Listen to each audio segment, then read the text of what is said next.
सावन सोमवार के व्रत में इस कथा का पाठ करना है जरूरी, वरना अधूरा रह जाता है आपका व्रत।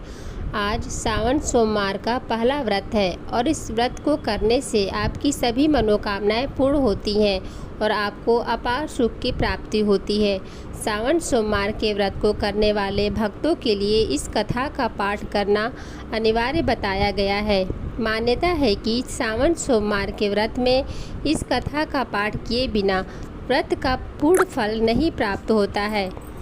मृत्यु लोक में भ्रमण करने की इच्छा करके एक समय श्री भूतनाथ भगवान भोलेनाथ माता पार्वती के साथ मृत्यु लोक में पधारे।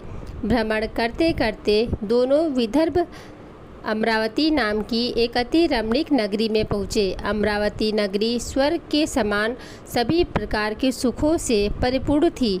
उसमें वहाँ के महाराज द्वारा बनाया हुआ अति रमणीक शिव जी का मंदिर भी था। भगवान शंकर भगवती पार्वती के साथ इस मंदिर में निवास करने लगे। एक समय माता पार्वती जी भगवान भोलेनाथ को प्रसन्न देखकर बोली, हे महाराज, आज तो हम दोनों चौसर खेलेंगे। शिव जी ने प्राण प्रिया की बात को मान लिया और चौसर खेलने लगे। उसी समय मंदिर का पुजारी ब्राह्मण मंदिर में पूजा करने आया। माता पार्वती ने पुजारी से प्रश्न किया, पुजारी जी बताओ, इस बाजी में हम दोनों में से किसकी जीत होगी? ब्राह्मण बिना विचारे जल्दी से बोल उठा कि महादेव की जीत होगी। थोड़ी देर में बाजी समाप्त हो गई और पार्वती जी जीत गई। पार्वती जी को बहुत गुस्सा आया और ब्राह्मण को झूठ बोलने के अपराध के कारण श्राप देने चली।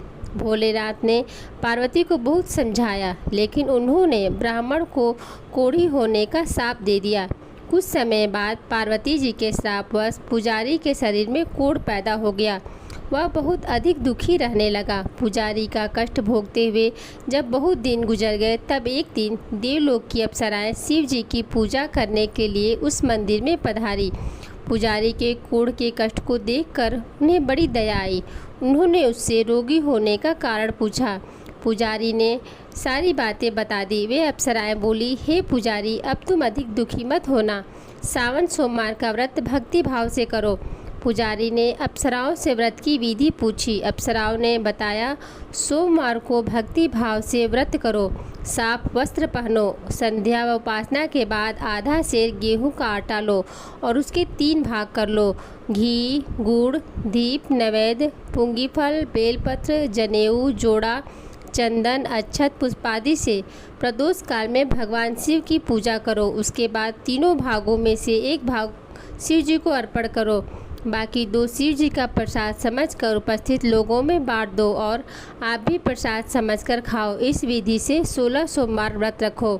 17वें सोमवार को 5 सेर पवित्र गेहूं के आटे की बाटी बनाओ। उसमें घी और गुड़ मिलाकर चूरमा बनाओ। भगवान भोलेनाथ को भोग लगाकर उपस्थित भक्तों में बांट दो। इसके बाद कुटुंब सहित प्रसाद लो था। शिव जी की कृपा से उसकी सभी मनोकामनाएं पूरी हो जाती हैं।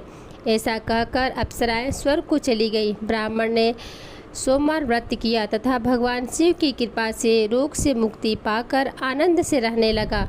कुछ दिन बाद शिव जी और पार्वती जी उस मंदिर में पुनः पधारे। ब्राह्मण को निरोग देखकर पार्वती जी ने ब्राह्मण से रोग से मुक्त होने का उपाय पूछा। ब्राह्मण ने 16 सोमवार व्रत कथा सुनाई। पार्वती जी बहुत प्रसन्न हुई। ब्राह्मण से व्रत विधि पूछकर स्वयं भी व्रत करने के लिए तैयार हो गई। व्रत करने के बाद उनकी मनोकामना पूरी हुई और उनके रूठे बेटे स्वामी कार्तिकेय स्वयं माता के आज्ञाकारी हुए। कार्तिकेय जी को अपना यह विचार परिवर्तन का रहस्य जानने की इच्छा हुई।